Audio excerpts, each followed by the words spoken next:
तो आप यहाँ पे देखिए जो हमारा मियोसिस 2 है, आप स्टार्टिंग से देख लीजिए, देखिए मियोसिस 1 है, सबसे प्रोफेज 1, ये हमारे पास पूरा प्रोफेज 1 ही है। उसके बाद मेटाफेज 1, पेयर क्रोमोसोम्स का लाइन। एनाफेज 1 में होमोलोगस क्रोमोसोम सेपरेट हो गए हैं। टेलोफेज 1 में 2 सेल बन चुके हैं। देख पा रहे हो ना, 2 सेल्स का फॉर्मेशन हो गया है, एक सेल ये वाला है, दूसरा सेल ये वाला है।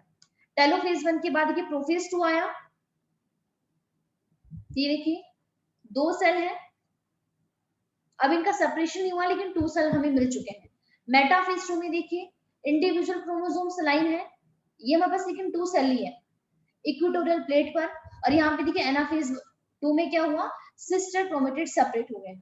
इसके बाद देखिए इसको अपना सेल मिल जाएगा, इसको अपना सेल, इसको अपना सेल, इसको अपना सेल, तो हमें यहाँ पे 4 सेल मिल जाते हैं। ये देखिए टेलोफेज 2 में यहाँ पे 4 हमारे पास कंपार्टमेंट हो चुके हैं और एट द एंड हमें 4 सेल का फॉर्मेशन मिल जाता है। ठीक है, तो एक बार हम इसकी थ्योरी देख लेते हैं यहाँ पे। तो मियोसिस 2 में सबसे पहले प्रोफेज 2 है। मियोसिस 2 कब इनिशिएट होता है, आफ्टर द साइटोकाइनेसिस, मतलब जब सेल की डिवीजन हो चुकी है उसके बाद मियोसिस 2 हमारी इनिशिएट होगी। Usually before the chromosomes have fully elongated. In contrast to meiosis 1, meiosis 2 resemble a normal mitosis. तो ये पूरी की पूरी कंप्लीटली रिजेंबल करती है। न्यूक्लियर मेम्ब्रेन डिसअपियर हो जाएगी। आप सबको पता है जो जो चीजें प्रोफेज में हो रही है वो सारी चीजें यहाँ पे हो रही है। Nuclear membrane disappear by the end of prophase 2। Chromosomes again become compact, दोबारा कॉम्पैक्ट हो जाएंगे। मेटाफेज 2 में देखिए क्रोमोसोम्स कहाँ लाइन हो चुके हैं, इक्वेटर पे। माइक्रोट्यूब्यूल आ रहा है अपोजिट पोल से और उसके स्पिंडल अटैच हो रहे हैं काइनेटोकोर के साथ of the sister chromatid. Anaphase 2 में देखिए वहां पे क्या हो रहा है, सिस्टर क्रोमेटिड का सेपरेशन होता है। So it begin with simultaneous splitting of the centromere. तो आपको पता है सेंट्रोमेयर स्प्लिट कर जाएगा, इसीलिए क्रोमोसोम का नंबर डबल हो जाता है। So which was holding the sister chromatid together. Centromere पहले सिस्टर क्रोमेटिड को ज्वाइन करके रख रहा था, अब वो यहाँ पे स्प्लिट हो जाएगा, जिसकी वजह से वो आपका मूव करेंगे पोल की तरफ। टेलोफेज 2 में क्या होगा, meiosis and with the telophase 2 सारी ऑर्गेनेली दोबारा दिखनी शुरू हो जाएगी, each in which the two groups of chromosomes once again get enclosed by nuclear envelope. Cytokinesis follow, resulting in the formation of the tetrad of a cell. मतलब 4 haploid daughter cell हमें मिलेंगे यहाँ पे। ठीक है, तो ये था हमारे पास आपका मियोसिस आपका कंप्लीट। तो प्लीज आप एक बार दोबारा यहाँ पे देख लीजिए। तो मैं नहीं चाहती हूँ कि आपको इस टॉपिक में कोई भी डाउट रहे। आप देखिए यहाँ पे प्रोफेज 1 आपका जो माइटोसिस मियोसिस का सॉरी नॉन सिस्टर क्रोमेटिड दिख रहे हैं आपको, यहाँ पे क्या हो रही है, साइनेप्सिस हो रही है होमोलोगस क्रोमोसोम्स के बीच में। उसके बाद देखिए यहाँ पे चियास्मेटा भी नजर आ रहे हैं आपको, एक्स शेप की बॉडीज नजर आ रही है, क्रॉसिंग ओवर हो रहा है, ये देखिए इस पॉइंट पे क्रॉसिंग ओवर हो रहा है। इसके बाद हमारे पास एनाफेज 1 में मतलब एनाफेज 1 में क्या होता है, होमोलोगस क्रोमोसोम देखिए सेपरेट हो रहे हैं और एनाफेज 2 में कौन सेपरेट हो रहा है, सिस्टर क्रोमेटिड। 4 डॉटर सेल हमें मिल रहे हैं। अब अगर आप यहाँ पे ध्यान से देखो, जो हमें यहाँ पे 4 डॉटर सेल मिले, इसमें से देखिए एक ये वाला हमारे पास पैटर्नल था और ये वाला मैटरनल है। ये हमारे पास देखिए टोटली पेरेंटल है। जो हमारे पास पेरेंटल क्रोमोसोम थे, एक हमारे पास ब्लू वाला था और एक हमारे पास रेड वाला था। ये रेड वाला, एक मान लेते एक ब्लू वाला। तो जो हमें यहाँ पे सेल मिल रहे हैं ना, ये 4 सेल मिल रहे हैं। ये 4 सेल में से 2 सेल तो देखिए हमारे पास एकदम आपके पेरेंट जैसे हैं, लेकिन ये आप सेंटर वाले 2 सेल देख रहे हो, इनके अंदर यहाँ पे डिफरेंसेस हैं। ये हमारे पास देखिए रिकॉम्बिनेंट क्रोमोसोम है, मतलब ऐसे क्रोमोसोम जिनके अंदर कुछ ना कुछ चेंज आया है। ये देखिए आप, जो हमारे पास ये ब्लू वाला है, ब्लू वाले के पास रेड वाला पोर्शन है और रेड वाले के पास ब्लू वाला पोर्शन है। इसे कहते हैं रिकॉम्बिनेंट क्रोमोसोम, मतलब जिनके अंदर चेंज आया है। और अगर मान लेते कि अगर ये क्रोमोसोम अगर मान लेते कि जो एग बना था और उनके अंदर ये वाला क्रोमोसोम है, तो वो काफी ज्यादा डिफरेंट बच्चा होगा और इसमें काफी ज्यादा सिमिलैरिटी होगी। अब गैमेट्स को इसमें से कुछ कोई भी बना सकता है, ये भी, ये भी, ये भी, ये भी। इसीलिए आपने देखा होगा कई बार कि कई बार तो बच्चा बहुत ही ज्यादा सिमिलर होता है अपने पेरेंट्स से और कई बार काफी सारे चेंजेस होते हैं। तो वो डिपेंड करता है कि जो स्पर्म या जो एग वहां पे फ्यूज किया था ना, उसके पास इन चारों में से कौन सा क्रोमोसोम था। और ये टोटली आपका रैंडमली प्रोसेस होता है, हमारे कंट्रोल में नहीं कि अगर हम चाहते कि नहीं ये वाला जाना चाहिए, कोई भी जा सकता है उस टाइम पे, रैंडमली फ्यूजन होता है। ठीक है, तो यहाँ पे ये जो चेंज हमें देखने को मिला है ये किस वजह से मिलता है, due to the crossing over. जब जो कब हुई थी आपकी मियोसिस 1 के प्रोफेज 1 में, कौन से वाले फेज में, पैकेटिन के अंदर हुई थी। तो ये था हमारे पास यहाँ पे आपका इनके बीच में आपका मियोसिस वाला पोर्शन आपका पूरा कंप्लीट हो गया है। अब प्लीज एक बार आप दोबारा यहाँ पे इस फोटो को अच्छे तरीके से देख लीजिए। अगेन वही सारी चीजें हैं कि मियोसिस में और आपका माइटोसिस में फर्क क्या है। मियोसिस 1 में हमें, जब मियोसिस 1 कंप्लीट होती है हमें टोटल 4 सेल मिलते हैं, 4 सेल। और ये चारों के चारों सेल कैसे होते हैं इस चीज का ध्यान रखना। मियोसिस 1 में देखिए हमारे पास एक पेरेंटल सेल था, डिप्लॉयड था, टोटल 6 क्रोमोसोम है। लेकिन यहाँ पे देखिए जब हमारे पास अगर ये मियोसिस करता है, एक सेल से हमें 4 सेल मिलते हैं और चारों के चारों क्या होते हैं, हैप्लॉइड होते हैं। और अगर आप पर सेल यहाँ पे काउंट करो तो नंबर ऑफ क्रोमोसोम कितना है, 3 3 3 3, तो एकदम हाफ हो गया है। लेकिन देखिए अगर हमारे पास ये सेल, अगर ये माइटोटिक सेल डिवीजन करता तो ये एक सेल से यहाँ पे 2 सेल बनाता। ये खुद डिप्लॉयड था बट ये भी सारे के सारे डिप्लॉयड ही है। यहाँ पे क्रोमोसोम 6 थे और इन दोनों के अंदर भी 6 और 6 है। इसीलिए इस माइटोसिस को हम इक्वेशनल डिवीजन बोलते हैं और इसको हम रिडक्शनल डिवीजन बोलते हैं, क्योंकि यहाँ पे क्रोमोसोम का नंबर रिड्यूस हो जाता है, एकदम हाफ हो जाता है। ठीक है, तो यहाँ पे देख लीजिए इनमें डिफरेंस क्या क्या होता है। तो आप डिफरेंस भी देख सकते हो कि हमारे पास माइटोसिस और मियोसिस में डिफरेंस क्या है। तो माइटोसिस जो है डिप्लॉयड सेल हो या हैप्लॉयड सेल हो दोनों में ही होता है, ये पहले भी कर चुके हैं। बट मियोसिस ओनली हमारे पास डिप्लॉयड सेल के अंदर ही होता है। डीएनए रेप्लिकेशन कब होती है, during the interphase before mitosis begin. Mitosis के स्टार्ट होने से पहले यहाँ पे इंटरफेस चलता है और डीएनए की रेप्लिकेशन हो जाती है।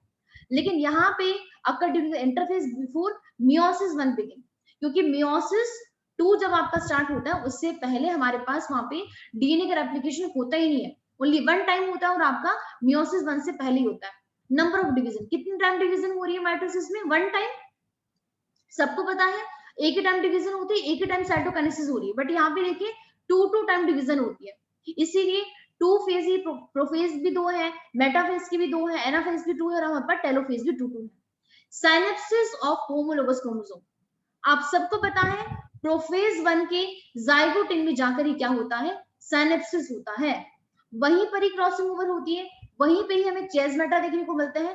बट ऐसा माइटोसिस में कुछ भी नहीं होता है, इसीलिए हमें यहाँ पे कोई भी चेंज देखने को नहीं मिलता माइटोसिस के केस में। Number of daughter cell and the genetic composition, कितने सेल मिलते हैं यहाँ पे, 1 से 2 ही मिलता है यहाँ पे, और यहाँ पे 4 मिलते हैं। तो यहाँ पे देखिए 2 डॉटर सेल मिलते हैं और जेनेटिकली आइडेंटिकल होते हैं पेरेंट से, जैसा पेरेंट वैसे ही सारे के सारे सेल, तो इसीलिए सेम नंबर होता है क्रोमोसोम का। बट देखिए यहाँ पर मियोसिस में ऐसा कुछ भी नहीं है, 4 सेल मिलेंगे और चारों के चारों सेल क्या होंगे, हैप्लॉइड होंगे और जेनेटिकली डिफरेंट होंगे पेरेंट सेल के कंपैरिजन में। Role in the animal cell और द प्लांट बॉडी, तो सबको पता है हमारी बॉडी में हमें ग्रोथ करनी है, कोई इंजरी हो जाती है सेल को रिपेयर करना है। जो एसेक्सुअल ऑर्गेनिजम्स होते हैं उनके अंदर रिप्रोडक्शन का मोड ओनली क्या है, माइटोसिस है।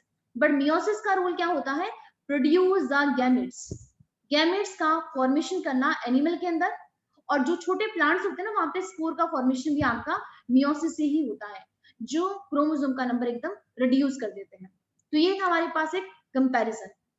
अब लास्ट यहाँ पे जो बात करेंगे वो करेंगे सिग्निफिकेंस की, कि यहाँ पे इसका क्या रोल है मियोसिस का। ऐसे तो आपको समझ में आ ही गया होगा कि अगर मियोसिस नहीं होती तो कभी भी हैप्लॉइड गैमेट्स नहीं बन पाते और एक जो हम एक ऑर्गेनिज्म डिप्लॉयड है वो कभी पॉसिबल हो ही नहीं पाता। तो यहाँ पे क्या है मियोसिस। और एक चीज और, जितने भी चेंजेस आते हैं हम कोई भी 2 ऑर्गेनिज्म देखने में एक जैसे नहीं लगते हैं, वो क्यों नहीं है, due to the mitosis. So meiosis is mechanism by which conservation of specific chromosome number of each species is achieved across generation in sexually reproducing organism, even though the process per cell paradoxically result in the reduction of the chromosome number by half. It also increase the genetic variability, gene की variability को increase करता है, मतलब variation change लेकर आता है meiosis, किसमें, population of organism from one generation to the next. जैसे हम डिफरेंट अपने पेरेंट्स से, हमारे पेरेंट्स डिफरेंट है हमारे दादा दादी से, जो हमारे दादा दादी थे वो अपने पेरेंट्स से डिफरेंट थे। तो आप देख रहे हो कि हमेशा वेरिएशन चेंज आ रहा है। पॉपुलेशन में ह्यूमन बीइंग की सारी पॉपुलेशन में चेंज है, वो चेंज किस वजह से है? Due to the meiosis. तो यहाँ पर वही लाइन लिखी गई है कि ये क्या चीज इंक्रीज करता है? जेनेटिक वेरिएबिलिटी, मतलब जीन्स के अंदर वेरिएशन लेकर आता है। कहाँ पे? पॉपुलेशन, किसकी पॉपुलेशन में? ऑर्गेनिज्म की पॉपुलेशन में, एक जनरेशन से नेक्स्ट जनरेशन में। और इसीलिए वेरिएशन किसके लिए इंपॉर्टेंट है? एवोल्यूशन के लिए इंपॉर्टेंट है। एवोल्यूशन भी चेंज ही होता है, तो अगर वेरिएशन आएगी तभी तो चेंज होगा, तभी तो एवोल्यूशन होगा, अदरवाइज एवोल्यूशन भी पॉसिबल नहीं है। ठीक है, तो अभी अभी जो मैंने आपको बताया था ना यहाँ पे कि देखिए, जो स्पर्म का फॉर्मेशन होता है मेल के अंदर उसे कहते हैं स्पर्मेटोजेनेसिस, और फीमेल के अंदर जो एग का फॉर्मेशन होता है उसे कहते हैं oogenesis। ये यहाँ पर थोड़ा सा ये आइडिया दिया गया है, लेकिन इसको डिटेल में आप नेक्स्ट ईयर करोगे, इस साल आपको नहीं है। बस आपको इतना मुझे बताना है कि अगर हम स्पर्म को चाहते हैं और अगर हम इस ओवम को चाहते हैं, तो इसके लिए यहाँ पे होती है मियोसिस। विदाउट मियोसिस एग का फॉर्मेशन एंड स्पर्म पॉसिबल ही नहीं है। जैसे अभी भी मैंने आपको बताया था कि ओगोनियम जो है, ओगोनियम आपका प्राइमरी oocyte बनाता है।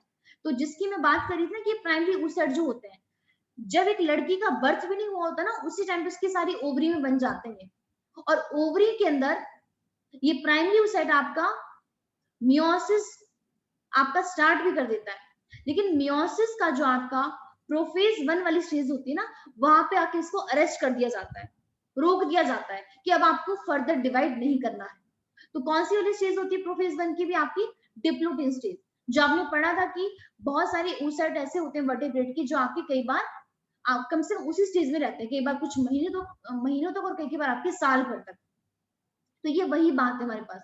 तो जब एक लड़की एक से आपके 13 साल के बाद 13 ईयर के बाद प्राइमरी oocyte आपका मियोसिस 1 कंप्लीट करता है, और फिर कहीं जाके आगे 2 सेल का फॉर्मेशन करता है। ठीक है, अगर आपको ये क्वेश्चन समझ में आ गया तो भी ठीक है, नहीं आया तो अगले साल आपको आ जाएगा जब आप डिटेल में इस प्रोसेस को करोगे। ठीक है, तो ये था हमारे पास आपका माइटोसिस एंड मियोसिस आपका कंप्लीट चैप्टर, जिसका थ्योरी वाला पोर्शन भी हो गया है। अब आप मुझे बताइए, अगर किसी को कोई भी डाउट है प्लीज अभी मुझे बताइए, अगर नहीं है तो यहाँ पे कुछ क्वेश्चन है, फिर अभी हम यहाँ पे क्वेश्चन करेंगे। कोई भी ऐसा क्वेश्चन हो कि आपको कोई डायग्राम समझ ना आया हो, कोई थ्योरी समझ में ना आई हो।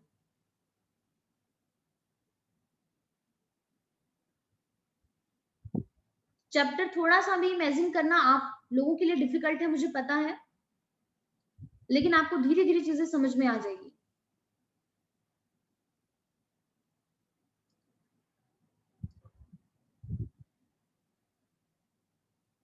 अगर किसी को डाउट नहीं है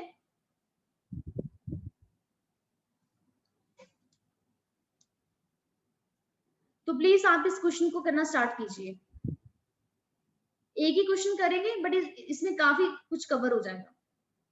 तो क्वेश्चन देखिए क्या है, a cell in G1 of interphase. Question आप खुद ही सॉल्व करोगे और पूरा सॉल्व करने के बाद आप मुझे इसका आंसर बताओगे। A cell in G1 of interphase, जब सेल अपना G1 वाले फेज में है, उसके पास अभी वहां पे कितने क्रोमोसोम है?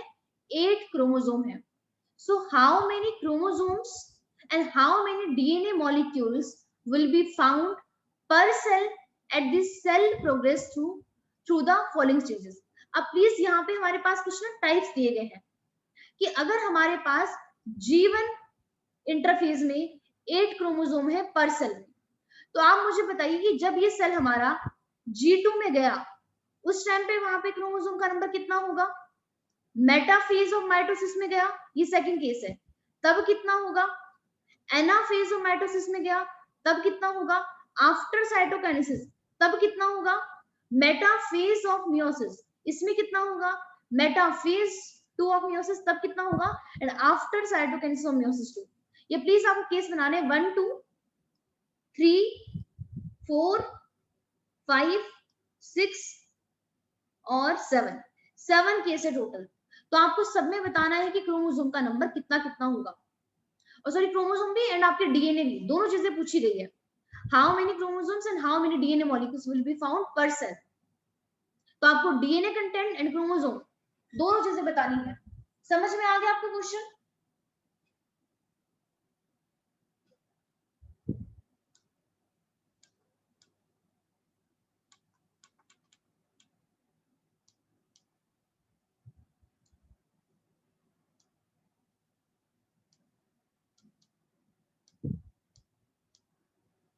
ये हमारे पास क्वेश्चन है।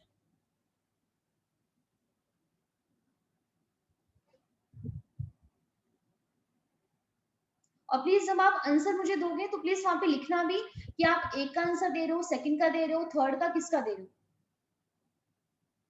या एक काम कीजिए, आप सॉल्व कर लीजिए, आंसर मत देना। जब आप सॉल्व कर लोगे तो प्लीज मुझे इन्फॉर्म कर देना, क्योंकि क्वेश्चन काफी ज्यादा बड़ा है। मैं इसका सॉल्यूशन आपको दिखा दूंगी, तो आप चेक कर लेना अपने बिहाफ पर कि आप लोगों का सही है या फिर गलत है। लेकिन प्लीज अच्छे तरीके से सॉल्व करना, कोई भी गलती मत करना यहाँ पे।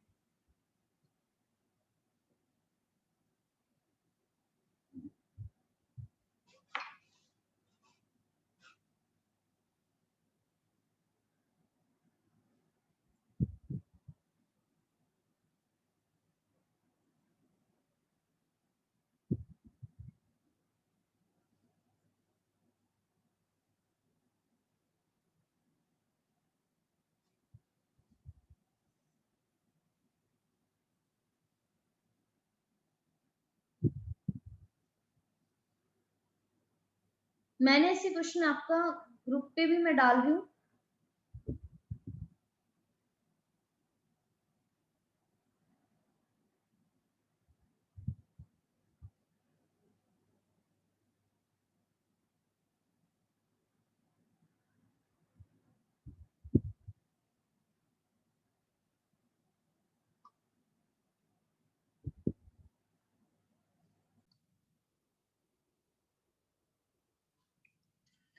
चलो मैं इस क्वेश्चन का आपको सॉल्यूशन दिखा देती हूँ। प्लीज आप उसके बाद इसको चेक कर लीजिए अपने आंसर के साथ। ये देख लीजिए इसका आंसर। प्लीज आप इसका स्क्रीनशॉट ले लीजिए।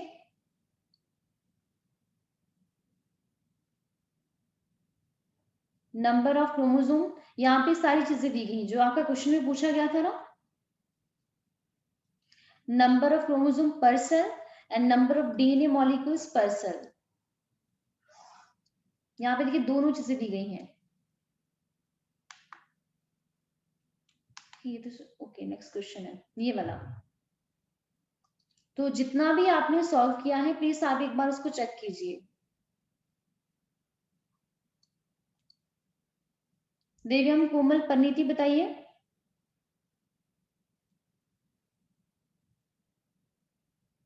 कितने क्वेश्चंस आपकी ठीक हुए हैं जितना भी आपने अटेम्प्ट किया है? मैम मेरे तो हाफ ठीक है। ठीक है, आधे गलत है? Yes ma'am. नहीं आधे मैम वो मैंने अटेम्प्ट नहीं करे मैम, वैसे मेरे को पता नहीं था ना उनके। अच्छा अच्छा, ठीक है ठीक है, चलो कोई बात नहीं। अच्छा मैं इसको करवा देती हूँ, ठीक है आपको इस क्वेश्चन को। तो यहाँ पे देखिए, ऐसे तो देखो मैंने इसका ना सारा सॉल्यूशन भी दिया है। जो मैंने आपको ग्रुप पे पीडीएफ सेंड किया है ना, वो आपके सॉल्यूशन के साथ ही है। बट देखिए सिंपल सी बात थी, अगर आप इसको डायग्राम के साथ देखोगे ना तो आपको समझ में आ जाएगा। अगर हम बात करें यहाँ पे कि हमारे पास देखिए G1 के इंटरफेस में 8 क्रोमोसोम है, ठीक है। तो आपको बताने हैं क्रोमोसोम। एक काम करते मैं ना एक स्लाइड ही लेकर आती हूँ, क्योंकि मुझे अदरवाइज में सारे डायग्राम बनाने पड़ेंगे। कंपैरिजन चार्ट एक बार मैं ओपन करती हूँ, ये वाला देखिए, इसी से हमारा क्वेश्चन सॉल्व हो जाएगा। इसके लिए मुझे एक मिनट पहले फोन में क्वेश्चंस देखने पड़ेंगे, क्योंकि ये भी जैसे हमारे पास देखिए पहला क्वेश्चन था। क्वेश्चन क्या कह रहा था हमें कि a cell in G1 of interphase, G1 के इंटरफेस में उसके पास है 8 क्रोमोसोम, ठीक है, G1 में। And how many chromosomes and how many DNA will be found per cell at this cell progress through the following stages। आपको सबसे पहले G1 G2 में बताना है। तो आपको सिंपल सी बात खुद ही पता है कि अगर हम बात करते हैं G1 की, S की, G2 की, तो S में जाकर हमारे पास क्रोमोसोम का नंबर डबल हो जाता है, लेकिन सॉरी डीएनए का अमाउंट डबल हो जाता है बट क्रोमोसोम का नंबर सेम रहता है। तो एस फेज में जाकर क्रोमोसोम का अमाउंट तो सेम रहेगा, 8 ही रहेगा, लेकिन डीएनए हो जाएगा 16। तो सबसे पहला क्वेश्चन आपका G2 पूछा गया है, तो G2 में क्या होगा, डीएनए का अमाउंट 16 होगा और हमारे पास क्रोमोसोम का अमाउंट 8 ही रहेगा। उसके बाद G2 के बाद पूछा है मेटाफेज में। अब आप इधर से ही अज्यूम कर लीजिए, मान लेते हैं यहाँ पे देखिए, यहाँ पे 4 क्रोमोसोम दिखाए गए, अगर यहाँ पे 8 होते यही था ना क्वेश्चन में, 8 क्रोमोसोम है, आप यहाँ पे 4 और बना लो। तो यहाँ पे देखिए मेटाफेज में भी क्रोमोसोम का नंबर सेम ही है, 8 ही है, ठीक है। और यहाँ पे डीएनए का अमाउंट भी कितना है, सेम ही है, एज इट सॉरी डीएनए का अमाउंट है 16, जितना G2 में था। क्यों, जितनी क्रोमेटेड होती है उतना ही डीएनए का अमाउंट होता है। तो ये देखिए पर क्रोमोसोम 1 2 1 2, मतलब पर क्रोमोसोम हमारे पास 2 क्रोमेटेड है, तो यहाँ पे 2 डीएनए है। तो टोटल 8 डीएनए है, तो 8 इंटू 2 16 हो गया ना हमारे पास, 16 क्रोमेटेड है यहाँ पे। तो यहाँ पे हमारे पास उसका अमाउंट हो जाता है 16, किसका, डीएनए का। लेकिन क्रोमोसोम का अमाउंट अभी भी हमारे पास 80 है। उसके बाद पूछा एनाफेज में। अब आप सबको पता है कि एनाफेज में जाकर डीएनए का अमाउंट उतना ही रहेगा। ये देख लीजिए, अगर यहाँ पर हमारे पास 4 था, 4 हमारे पास क्रोमोसोम का नंबर है, तो यहाँ पे देखिए हमारे पास क्रोमोसोम का नंबर यहाँ पे 8 हो गया है। यहाँ पे डीएनए का अमाउंट है 8, बट यहाँ पर भी 8 ही है। तो उसके बाद नेक्स्ट क्वेश्चन आपसे वही पूछा गया था, मेटाफेज ऑफ माइटोसिस। तो मेटाफेज जो होगा माइटोसिस का, यहाँ पर क्रोमोसोम का नंबर सेम रहेगा, सॉरी डबल हो जाएगा 16, बट डीएनए का अमाउंट भी आपका 16 ही रहेगा। उसके बाद था anaphase of mitosis, sorry really sorry, metaphase और एनाफेज, सॉरी मैंने आपको भी एनाफेज के बारे में बता दिया। मेटाफेज का तो हमने कर ही लिया था पहले कि मेटाफेज में क्रोमोसोम का नंबर सेम रहता है जो पहले था 8, बट डीएनए का अमाउंट होगा 16। उसके बाद हम बात करते हैं आपकी आफ्टर साइटोकाइनेसिस, सेल की डिवीजन हो गई, ये 2 सेल बन गए हैं। तो जो हमारे पास जीवन में था ना स्टोरी, वही यहाँ पर होगी। हमारे पास साइटोकाइनेसिस के बाद पर सेल यहाँ पे 8 क्रोमोसोम रह जाएंगे दोनों में, और डीएनए का अमाउंट भी कितना होगा, वो भी 8 ही होगा, क्योंकि अभी तक हमारा क्रोमोसोम रेप्लिकेट नहीं किया है। तो ये वाला पोर्शन तो आपका हो गया है। उसके बाद सेकंड था हमारे पास आपका साइटोकाइनेसिस इन माइटोसिस, हाँ मेटाफेज 1 ऑफ मियोसिस। ये देखिए ये मेटाफेज 1 है मियोसिस का। जितना हमारे पास देखिए पेरेंट सेल के पास यहाँ पे 4 क्रोमोसोम है, मेटाफेज 1 में देखिए क्रोमोसोम यहाँ पर भी 4 ही है। यहाँ पर डीएनए का अमाउंट 4 है, बट यहाँ पे देखिए सिस्टर क्रोमेटेड काउंट कीजिए कितनी है, 1 2 3 4 5 6 7 8। तो डीएनए यहाँ पे डबल है, लेकिन क्रोमोसोम उतने ही है जितने हमारे पास यहाँ पे पहले थे। तो अगर वो मेटाफेज 1 ऑफ मियोसिस पूछ रहा है, तो हमारे पास कितने थे, इनिशियली 8 थे ना। तो यहाँ पर क्रोमोसोम का नंबर मेटाफेज 1 में हमारे क्वेश्चन के अकॉर्डिंग 8 रहेगा, लेकिन डीएनए का अमाउंट रहेगा 16। समझ आ रही है ना, सब कुछ चीजें ऊपर से तो निकल रहा है। उसके बाद पूछा गया था मेटाफेज 1 के बाद पूछा गया था मेटाफेज 2 मियोसिस। अब देखिए मेटाफेज 2 देखिए मियोसिस का, अगर हमारे पास यहाँ पे 4 क्रोमोसोम थे पेरेंट सेल के पास, ये जीवन में था ना हमारे पास, तो मेटाफेज 2 में देखिए ये हमारे पास एक सेल है, पर सेल यहाँ पे 2 क्रोमोसोम है, एक ये वाला एक ये वाला, मतलब हाफ हो चुका क्रोमोसोम का नंबर। अगर क्रोमोसोम यहाँ पर 8 थे तो यहाँ पे हो जाएंगे 4 पर सेल। और यहाँ पे देखिए डीएनए का अमाउंट इधर 4 है, 1 2 3 4, यहाँ पर भी 4 है, तो यहाँ पर भी हमारे पास 4 ही हो जाएगा डीएनए का अमाउंट। समझ आ रही है आपको चीजें कि नहीं आ रहा है? यहाँ जितने क्रोमेटेड होते हैं उतना होता है। अगर यहाँ पे 4 क्रोमोसोम होंगे हमारे पास, सॉरी एक मिनट, सीरियसली सॉरी, यहाँ पे हमारे पास रेप्लिकेटेड होगा तो डीएनए का अमाउंट हमारे पास डबल होगा, वो 80 होगा हमारे पास, क्योंकि यहाँ पे रेप्लिकेटेड क्रोमोसोम्स हैं। उसके बाद लास्ट में पूछा गया था हमारे पास आफ्टर साइटोकाइनेसिस और मियोसिस 2, साइटोकाइनेसिस हो गया है यहाँ पे। तो यहाँ पर देखिए 8 थे ना पेरेंट सेल के पास, तो आप सबको पता है कि जब मियोसिस 2 कंप्लीट हो जाता है तो पर सेल यहाँ पे 4 क्रोमोसोम आएंगे, 4 क्रोमोसोम। और सारे क्रोमोसोम कैसे होंगे, सिंगल क्रोमेटेड के साथ होंगे। अगर मैं यहाँ पे बात करूँ ना इस तरीके से होंगे सारे के सारे। तो जितने क्रोमेटेड उतना ही डीएनए का अमाउंट, तो लास्ट में जितने हमारे पास क्रोमोसोम है उतना ही डीएनए का अमाउंट होगा, 4 और 4। समझ आया आपको कि नहीं आया? Yes ma'am. सबको क्लियर हो गया है? परिणीति कोमल आपको अगर नहीं हुआ है तो कल मैं आपको डायग्राम की हेल्प से भी समझा दूंगी, अगर आपको नहीं समझ में आया है तो। ऐसे यहाँ पे देखो, यहाँ पे मैंने इसका पूरा सॉल्यूशन लिखा हुआ है, अगर आप इसका सॉल्यूशन भी रीड करोगे ना तो भी आपको समझ में आ जाएगा। यहाँ पे सारी कहानी लिखी है कैसे कैसे हो रहा है। और एट द एंड हमारे पास यहाँ पे रिजल्ट है ये वाला। आप प्लीज इसको सॉल्व करना, अगर किसी को कोई भी डाउट होगा तो आप मुझसे पूछ सकते हो। ऐसे एक क्वेश्चन और भी है लास्ट, इसको भी आप देख लेना। ऐसे इसका मैंने सॉल्यूशन साथ में दिया है, यहाँ पर भी इस तरीके से बहुत सारे केस दिए गए हैं। अगर आप क्वेश्चन यहाँ पे देख पा रहे हो, a cell in G1 of interphase has 12 chromosomes. How many chromosomes and DNA molecules will be found per cell when this original cell progress to the following stages? G2 में जाएगा, मेटाफेज 1 प्रोफेज में। तो इस तरीके से आप इस question को भी सॉल्व कर सकते हो। ठीक है, बाकी हम आपका फिर अब नेक्स्ट क्लास में करेंगे। और अभी इस चैप्टर का आपका टेस्ट होगा, सेल वाले का भी टेस्ट होगा, तो प्लीज आप इसको अच्छे तरीके से प्रिपेयर कर लो इस चैप्टर को। ठीक है, ओके मैम। ओके चलो फिर बाय बाय, फिर बाकी नेक्स्ट क्लास में करेंगे हम। Thank you ma'am. Okay welcome.